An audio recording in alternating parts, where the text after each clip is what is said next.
সালাউদ্দিন সাহেব, আপনার ওটা মুখ না হাসিনার সাথে তফাৎ কি?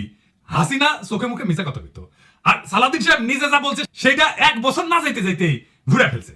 ক্ষমতায় গেলে কোনো প্রতিশ্রুতি রাখবে এরা? রাখবে না। তার স্যাম্পল তো এখানেই।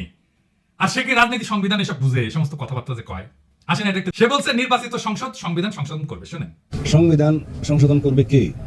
একটি সংসদ, জাতীয় সংসদ, গণতান্ত্রিকভাবে নির্বাচিত এটি রাজনৈতিক সরকার, এটি জাতীয় সংসদ সংবিধান সংশোধন করার এখতিয়ার রাখে। ওই সংবিধানও বুঝে না। বাংলাদেশের জনগণ সংবিধান রচনা করবে। অবাক ব্যাপার কি জানেন? বাংলাদেশের মানুষ এই 55 বছরে একবারও নিজের সংবিধান নিজে রচনা করতে পারেনি, একবারও না। বিষয়টা বুঝায় বলি। ধরেন আপনি পরীক্ষা দিবেন, আপনার প্রশ্ন করবে কে? আপনার টিচার তো, তাই না? আপনি তো আপনার প্রশ্ন, পরীক্ষার প্রশ্ন তৈরি করতে পারেন না। সংবিধান রচনা বা সংশোধন সেই রকম।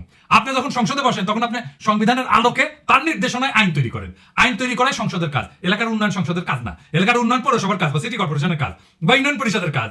সংসদ সদস্য আসলে পৌরসভার চেয়ারম্যান মনে করে নিজেকে। রাষ্ট্র তাই করে, তার মাধ্যমে উন্নয়ন প্রকল্প করে। এর ফলে যাদের উন্নয়ন করার কথা, যে স্থানীয় সরকার, তারা শক্তিশালী হয় না, আর এই এমপি গুলো ধান্দার মধ্যে ঢুকে যায়। উন্নয়ন প্রকল্প করলে টাকা খরচা করবে এমপি, টাকা মারা যাবে উন্নয়ন প্রকল্প থেকে। যে সংবিধানের আলোকে আইন তৈরি করবে, সেই সংবিধানে সে হাত দিতে পারবে না। তো এই উন্নয়ন প্রকল্পে কেন এত এমপির খায় জানেন? উঠে গেলে টাকা মারা যাবে উন্নয়ন প্রকল্প থেকে। এই জন্যই এই এমপি হইতে চায়। যে সংবিধানের আলোকে আইন তৈরি করবে, সেই সংবিধানে তো সে হাত দিতে পারবে না। তাইলে তো সেই সংবিধান এমন ভাবে বানাবে যে তার সুবিধা হয়। তাই সংবিধান রচনা করে গণপরিষদ।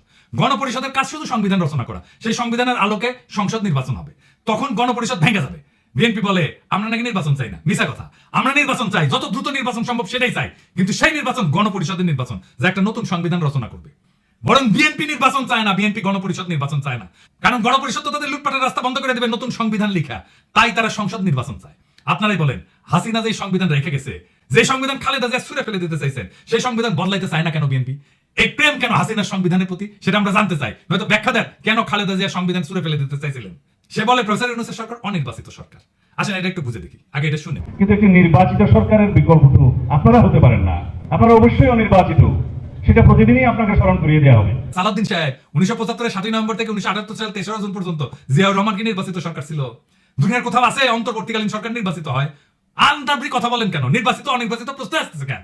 ওই যে ইন্ডিয়া বলে দিছে না আনইলেক্টেড সরকার, এটাই শিখাই দিছে ইন্ডিয়া বিএনপি। তাই জপিচ্ছে ওই যে দিল্লি রয়টার্সে লেখা হইলো না আনইলেক্টেড সরকার। এই যে দেখেছেন, an unelected interim government led by Nobel Peace Prize laureate Mohammad Yunus. ওই যে কইছে না ইংরেজিত কিবেন কইছে, ইংরেজি যেহেতু কইছে ঠিকই কইছে। তারপর থেকে বিএনপি জপিচ্ছে আনইলেক্টেড অনির্বাচিত। আরে অন্তর্বর্তীকালীন সরকার তো অনির্বাচিত হয় না বিকু। প্রশ্ন হচ্ছে সরকার বৈধ কিনা। যে এটা বৈধ সরকার, আপিল বিভাগের মতামত নিয়ে সরকার গঠন করেছে সুপ্পু। তো করে প্রিয় সুপ্পু, বিএনপি প্রিয় সুপ্পু নাকি এখন সুপ্পু তিতা হয়ে গেছে? আইনের কোনো ফাঁক নাই কলে। আর এই সরকারের সকল কাজের বৈধতা দিবে সেটা সালাউদ্দিন সাহেবের দলই হোক বা অন্য কোনো দলই হোক যে আসুক ক্ষমতা। সালাউদ্দিন সাহেবের দলের আসার সম্ভাবনা কম, অন্য দলই হয়তো আসবে। পরবর্তী সরকার ক্ষমতা আসলে তার প্রথম কাজ হবে প্রফেসর ইউনূসের সরকারের সকল কাজকে বৈধতা দিয়ে আইন তৈরি করা। এটা তাকে করতেই হবে, না হলে তার সরকার অবৈধ হবে।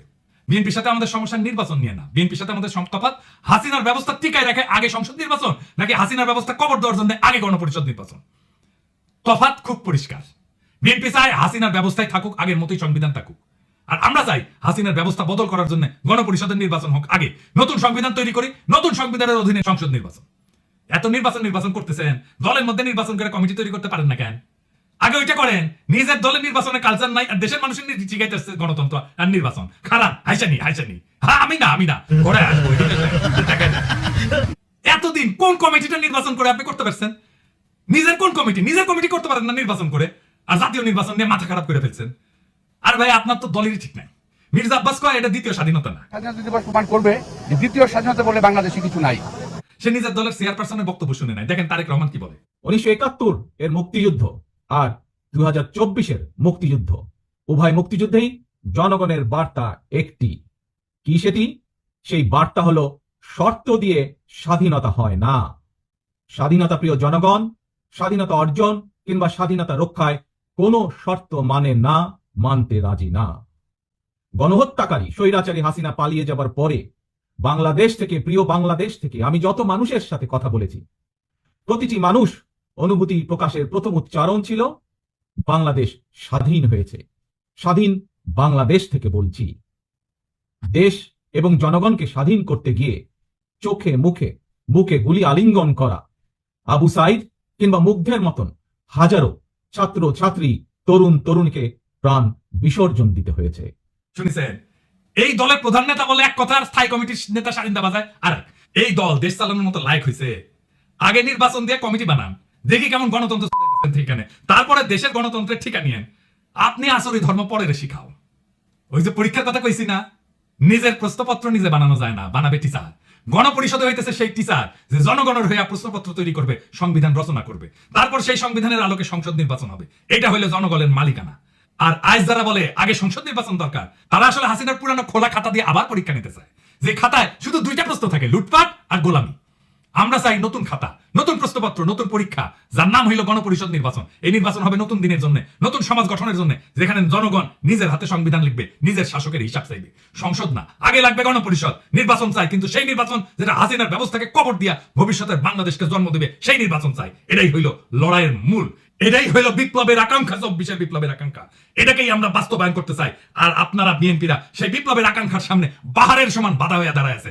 এই বাধা আমরা মানবো না।